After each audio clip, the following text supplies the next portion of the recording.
नमस्कार दोस्तों, आज की वीडियो में आपका स्वागत है।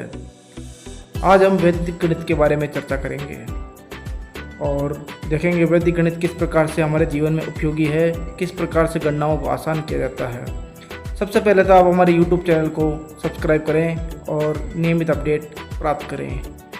वैदिक गणित का इतिहास बहुत पुराना है, लेकिन हम इतना कहते हैं कि जब पूरा विश्व सभ्यताओं से संघर्ष कर रहा था, तब भारतवर्ष अर्थात प्राचीन आर्यव्रत वैदिक गणित की गणनाओं को हल कर रहा था। भारत द्वारा खोजे गए शून्य, पाई, दशमलव ने तो पूरे विश्व की गणित में क्रांति ही ला दी। आज हम चर्चा करेंगे वैदिक गणित से वर्ग ज्ञात करने पर। वैदिक गणित से वर्ग ज्ञात करना बहुत सरल है, इसकी कई विधियां प्रचलित भी है और उन विधियों में से हम केवल आज आपको सूत्र निखिलम अर्थात इसे निखिलम विधि भी कहा जाता है, आधार उपाधार विधि भी कहा जाता है। इस विधि से आप चुटकियों में वर्ग ज्ञात कर सकते हैं। तो आरंभ करते हैं हम सूत्र निखिलम वैदिक गणित के आधार पर। सूत्र निखिलम में उपाधार को आप छोड़ दीजिए, ऊपर जो दर्शाया गया है सूत्र उसमें केवल संख्या प्लस विचलन ऑब्लिक विचलन का वर्ग, अभी इतना ही ध्यान दीजिए। तो आपको आधार हमने बताया है, आधार होता है 10, 100, 1000, 10,000। इसकी चर्चा हम आगे प्रश्न के साथ करेंगे। आपको 13 का स्क्वायर दिखाया गया है, जो आप जानते भी हो 169 होता है। लेकिन अब इसे वैदिक गणित के निखिलम विधि से किस प्रकार से हल करेंगे, तो उसे देखना आवश्यक है। हमारे पास सूत्र है आधार प्लस विचलन और विचलन का वर्ग। तो आधार की मैं बात करूं तो आधार होता है जो हमारी संख्या जिसका हमें वर्ग करना है, उस संख्या का निकटतम जीरो वाला अंक, जैसे 10, 100, 1000। हमारे पास 13 संख्या है, 13 के निकटतम 10 होता है। अगर मैं बात करूं 115, 120 तो निकटतम होगा 100। तो हमारे पास 13 है, निकटतम है उसके 10। तो 10 जो आधार लिया हमने और 13, आधार और 13 के बीच में 3 का डिफरेंस है, 3 का अंतर है, अर्थात ये विचलन कहलाता है। तो हमें आधार भी ज्ञात है, संख्या भी ज्ञात है और विचलन भी ज्ञात है। और इन तीनों चीज़ों को अब जब हम अपनी जगह पर रखते हैं, जैसे संख्या प्लस विचलन था हमारे पास 3, तो संख्या प्लस विचलन कर दिया गया है और फिर विचलन का 3 का स्क्वायर किया गया है। तो 13 और 3 16 और इधर 3 का स्क्वायर होता है 9। तो हमारे पास 169 प्राप्त हुआ है। ये एक उदाहरण मात्र था। अभी हम काफ़ी बड़े वर्गों को भी हल करना सीखेंगे। इसके अंदर सबसे महत्वपूर्ण बात ये भी है कि हमारे पास में दाईं ओर कितनी संख्या होनी चाहिए। मतलब ये विचलन का जो हम वर्ग कर रहे थे उस ओर हमारे पास कितनी संख्या होनी चाहिए। तो जितना हमारा आधार में शून्य होंगे, जैसे हमारे पुराने उदाहरण में हमने 13 का स्क्वायर किया तो हमारे पास था आधार 10 अर्थात एक शून्य, तो हमें एक ही संख्या रखनी है। अगर हमारे पास में आधार 100 होता है यानी 2 शून्य, तो हम विचलन के वर्ग वाली जगह पर 2 संख्याओं को रखेंगे। और उसी प्रकार से अगर हमारा आधार 1000 होता है, 1000 होता है मतलब 3 शून्य, तो हम विचलन के वर्ग वाली जगह पर 3 संख्याओं को रखेंगे। तो आइए देखते हैं फिर एक उदाहरण है 24 का वर्ग ज्ञात करना। 24 का वर्ग ज्ञात करने से पहले हम इसे आधार उपाधार देखेंगे। तो आधार तो हमारे पास 10 होगा, क्योंकि 10 के निकटतम यानी दाईं के निकटतम वाली संख्याएं हैं। दूसरी बात कि 24 तक पहुंचने के लिए, क्योंकि 10 और 24 के बीच में होगा हमारा 14 का अंतर, तो हम इस अंतर को कम करने के लिए हम उपाधार का प्रयोग करेंगे। उपाधार जिस प्रकार से आधार 10, 100, 1000, 10,000 थे, उसी प्रकार से उपाधार 2, 3, 4, 5, 6, 7, 8, 9 होंगे।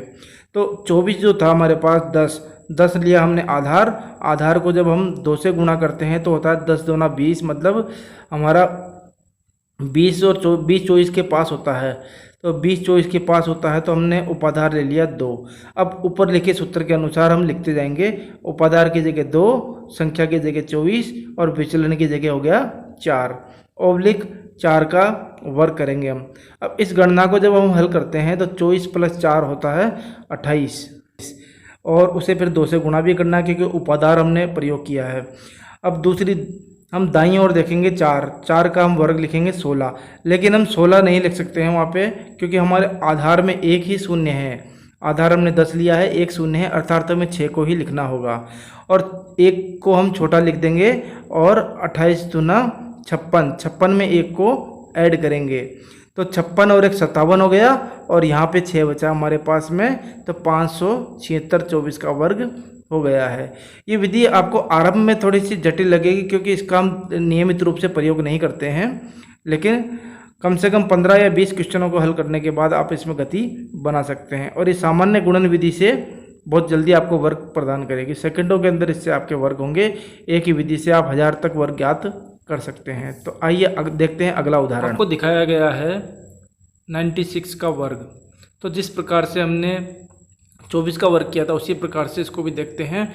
96 हमारे पास में है, 100 के पास में, तो आधार हमारा होगा 100। उपाधार की हमें आवश्यकता नहीं है क्योंकि 100 के जस्ट पास में ही है, 4 का इसमें अंतर होता है, तो उपाधार की आवश्यकता नहीं है। हाँ, 96 और 100 के बीच में 4 का अंतर है, तो विचलन हमारा होगा 4। अब इसको ऊपर दर्शाए गए सूत्र के अनुसार इसको जमाते हैं, लेकिन उपाधार का प्रयोग हमें नहीं करना है क्योंकि हमने उपाधार लिया ही नहीं है। तो संख्या हो गई हमारी 96 और हमारा आधार था 100, तो 100 में से 96 गए तो हमें प्राप्त हुए 4। विचलन हमारा 4 था और माइनस विचलन और फिर विचलन का वर्ग करेंगे हम। जब 96 में से 4 गए तो 92 प्राप्त होंगे, 4 का स्क्वायर होगा 16, तो 9216 हमें प्राप्त होते हैं। 9216 में ध्यान देने वाली बात यह है कि जो 16 हमने लिखे हैं आधार में हमारे पास 2 शून्य हैं, तो हम यहाँ पे 16 का प्रयोग कर सकते हैं। अगले उदाहरण पर देखेंगे हम 72 का वर्ग। 72 का वर्ग करने के लिए हमें आवश्यकता है आधार की, उपाधार के विचलन की।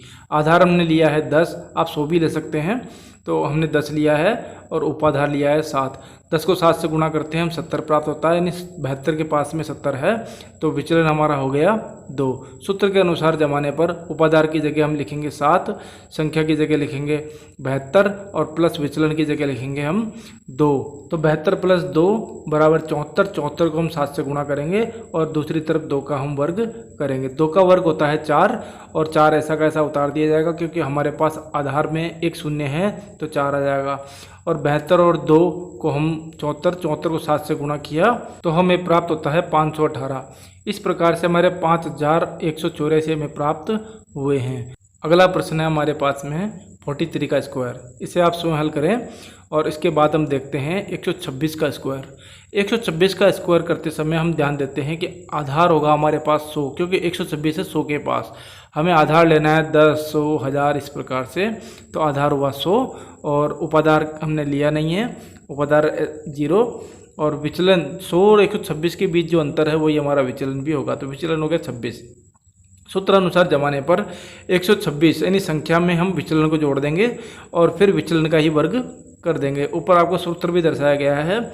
अब 126 में 26 जोड़ते हैं तो हमें 152 प्राप्त होता है। 26 का स्कोर होता है 676, लेकिन 676 को हम पूरा नहीं लिख सकते हैं। 676 में केवल हम 76 ही लिखेंगे और इसका कारण यह है कि हमारे आधार में है 2 शून्य। 2 शून्य होने का मतलब हमें 2 संख्याएँ लिखनी है और जो तीसरी संख्या होती है वह अगली संख्या में ऐड हो जाएगी, यानी 152 में 6 जोड़ दिए जाएंगे तो 158 हमें प्राप्त होगा। तो इस प्रकार से हमें 15,876 126 का वर्ग प्राप्त होता है। अब हम देखते हैं 321 का वर्ग।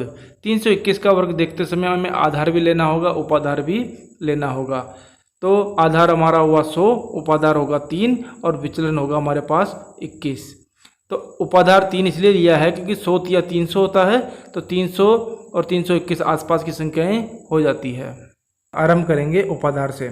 उपाधार सूत्र में लिखाया गया है कि आरंभ में हमें उपाधार लिखना है, बाकी सूत्र पूर्व की तरह ही चलता रहेगा। हमारी संख्या थी 321, तो संख्या के स्थान पे हमने 321 लिखा है और हमारा विचलन हुआ 21, तो 321 प्लस 21 मतलब 342 और 21 का स्क्वायर होगा 441। तो 441 में हमारे पास 41 ही रहने वाले हैं, ये तो आप समझ चुके होंगे। और 4 जाएगा हमारे पास में 342 के साथ, तो 342 को 3 से जब गुना करते हैं तो 1026 हमें प्राप्त होता है। 1026 में हम 4 जोड़ देंगे तो 1030 होता है। तो 1030 और 41 एक साथ मिला के लिखा जाएगा, यानी हमारे पास आएगा 1,03,041। ये हमारा वर्ग था 321 का वर्ग था ये हमारे पास में।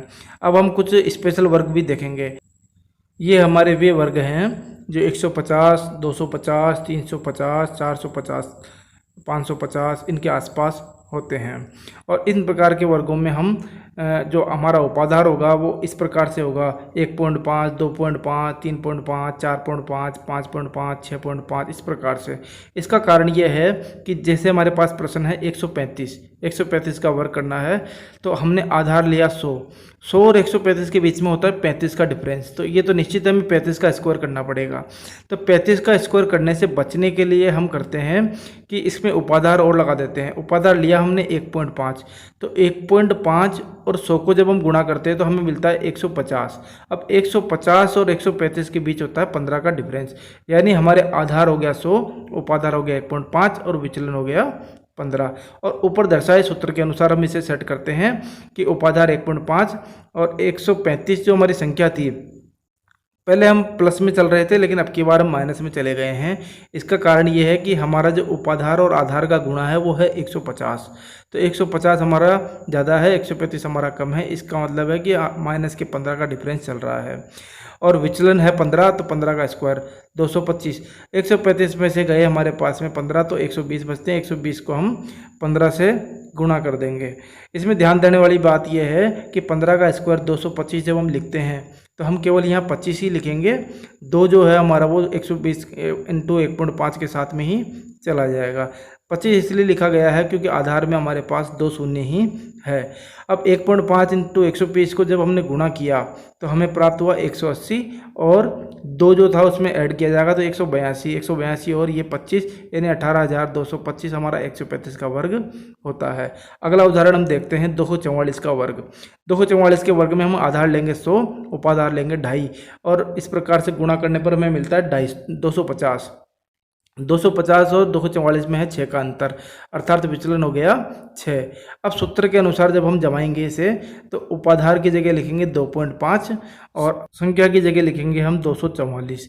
हमारा विचलन 6 था तो इसमें भी माइनस में ही चलेगा, तो -6 और विचलन का स्क्वायर अर्थात 6 का स्क्वायर। 6 का स्क्वायर जब हम 36 लिखेंगे तो 36 हमारा ऐसा का ऐसा आ जाएगा क्योंकि 36 में 2 अंक है और हमारे आधार में भी 2 ही जीरो है, तो ये ऐसे कैसे आ जाएगा। अब हमारे पास बचते हैं 238। 238 को हम 2.5 से गुणा करेंगे। 2.5 से गुणा करना संभव नहीं है, इस प्रकार से साइड में जो दर्शाया गया है 25/2 करके भी हम गुणा कर सकते हैं। इस प्रकार से हमारी संख्याएँ सरल होती है। तो 595 हमें प्राप्त होता है 36 ऐसा का ऐसा और पूरा का पूरा हमारा प्राप्त होगा 59,536। ये है हमारे 244 का वर्ग। आगे हम देखेंगे 264 का वर्ग। 264 का वर्ग भी उसी प्रकार से है, इसमें आधार 100 और उपाधार हम ले रहे हैं 2.5। इस प्रकार से 2.5 और 100 को गुणा करने पर हमें प्राप्त होते हैं 250 और 250 और 264 में अंतर है हमारा 14 का। अब की बारी अंतर हमारा प्लस में है तो +14, क्योंकि हमारा जो संख्या होती है, संख्या जितनी ज़्यादा होगी या जितनी कम होगी तो कम होने से हमारा माइनस में विचलन होगा और संख्या अगर बड़ी है तो हमारा विचलन प्लस में हो जाएगा। अब हम इसे हल करते हैं तो आधार हमारे पास में है 100, उपाधार है 2.5, विचलन है 14। तो ऊपर दर्शाए सूत्र के अनुसार फिर हम इसे सेट करते हैं तो उपाधार की जगह 2.5, हमारी संख्या है 264, विचलन था हमारे पास 14। 264 और 14 को हम जोड़ेंगे 278 में प्राप्त होता है। विचलन का हमें स्क्वायर करना है दाईं ओर, तो हमें प्राप्त होता है 196, लेकिन हम 196 में केवल 96 को ही लिखेंगे, एक हमारा अगली बाईं ओर चला जाएगा। इसका कारण यह है कि 196 में 3 अंक और आधार में हमारे पास 2 जीरो। जितने जीरो आधार में होते हैं उतने ही अंक हमें रखने हैं, तो हम 96 रखेंगे, केवल एक को उधर भेज देंगे। 278 और 2.5 को हम जब गुणा करते हैं तो हमें प्राप्त होता है 695। 695 अर्थात 696 हो जाएगा एक जुड़ने पर, तो हमें प्राप्त होंगे 69,696। ये था हमारा 264 का वर्ग। अब आपके पास में 546 का वर्ग। ये प्रश्न आपको स्वयं हल करना है और कमेंट बॉक्स में इसका उत्तर देना है। इसके लिए आपको मैं हिंट दे देता हूँ कि 546 में हम आधार लेंगे 100 और उपाधार लेंगे हम 5.5।